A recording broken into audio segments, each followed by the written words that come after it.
김변의 법하우스 김영신 변호사입니다.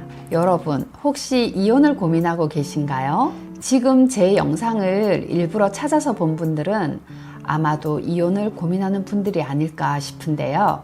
여러분들이 아시다시피 제가 이혼 전문 변호사잖아요. 이혼 전문 변호사로서 제가 이혼을 고민하는 분들에게 도움이 될 만한 이혼을 잘하는 방법. 이혼하는 방법은 두 가지예요.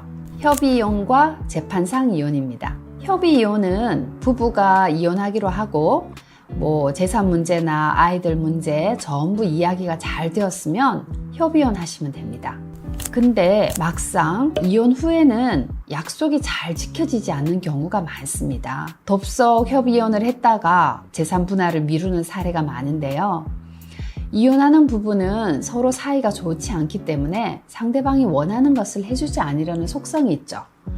그래서 이혼 전에는 재산 분할로 얼마의 돈을 언제까지 주겠다라고 약속을 했지만 막상 이혼하고 나면 돈을 주지 않아서 다시 소송을 해야 하는 경우도 있습니다. 그러니 부부가 이혼하기로 이야기가 다 잘 되었다고 하더라도 꼭 이혼 전문 변호사를 찾아가셔서 상담을 받아볼 것을 권합니다.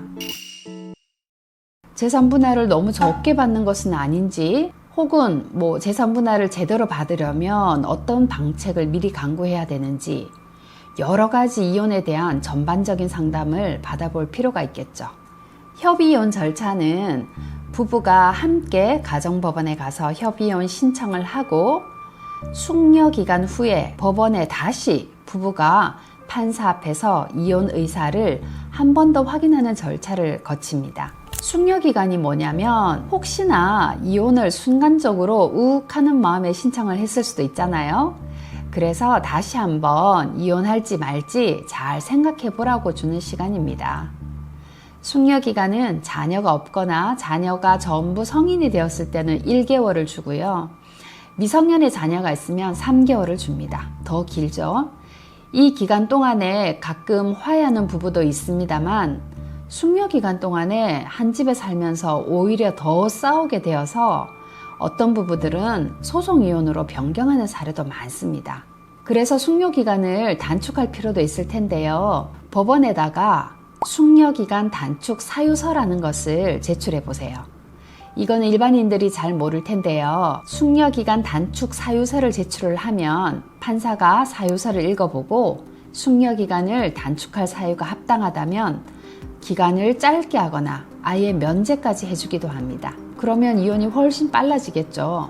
단축할 합당한 사유는 개개인마다 다 다르기 때문에 뭐라 특정할 수는 없지만 예를 들면 별거 기간이 오래되어서 이혼에 대해서 충분히 생각했다거나 혹은 숙려 기간 전에 장기간 외국에 나가야 된다거나 혹은 명백한 폭행으로 이혼하는 경우에는 숙려 기간 단축이 가능할 것입니다. 숙려 기간이 끝나면 두 사람이 법원에 나가 판사 앞에서 이혼 의사 확인을 하면 되는데 가끔 이혼 의사 확인 기일에 출석하지 않은 사람이 있습니다. 이혼하기 싫다는 이유도 있지만 재산 분할에 불만을 품고 출석하지 않는 사람도 있는데요.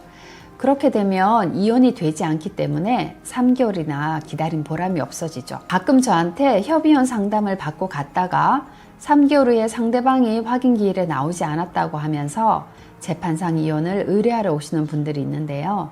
참 안타깝죠. 협의이혼을 고려했던 부부라면 3개월이면 재판상 이혼 절차가 끝날 수도 있었거든요.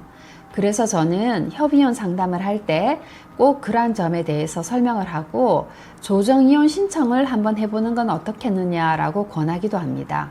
조정이혼 신청에 대해서는 제가 다음 영상에서 자세하게 말씀드릴게요. 자, 부부 두 사람 모두 의사 확인 기일에 출석해서 판사 앞에서 확인을 받고 3개월 안에 구청에 가서 이혼 신고를 하면 이혼 절차가 마무리되는데요. 가끔 어떤 분들은 판사 앞에서 이혼을 확인하면 절차가 다 끝난 줄 알고 이혼 신고를 하지 않은 분들이 계세요. 그러면 이혼을 못하게 됩니다. 판사 앞에서 이혼 확인을 받았다고 하더라도 3개월 안에 이혼 신고를 하지 않으면 협의이혼 의사 확인이 효력이 없어져요. 그래서 다시 처음부터 이혼 절차를 다시 밟아야 합니다. 그러니 주의하시고요. 또 하나, 판사 앞에서 이혼 확인을 받았다고 하더라도 만일 어느 한쪽이 구청에 가서 이혼 의사를 철회한다는 신청을 해버리면 상대방이 이혼 신고를 할 수 없게 되고, 그러면 협의이혼 절차가 무효가 됩니다. 이처럼 협의이혼은 이런 여러 문제가 있기 때문에 협의이혼 전에는 꼭 이혼 전문 변호사의 상담을 받으실 걸 권합니다. 오늘은 협의이혼을 잘하는 방법에 대해 알아봤고요. 다음 영상에서는 재판상 이혼을 잘하는 방법에 대해 알아보겠습니다. 저는 여러분의 곁에서 여러분과 함께 하겠습니다. 김변의 법하우스였습니다.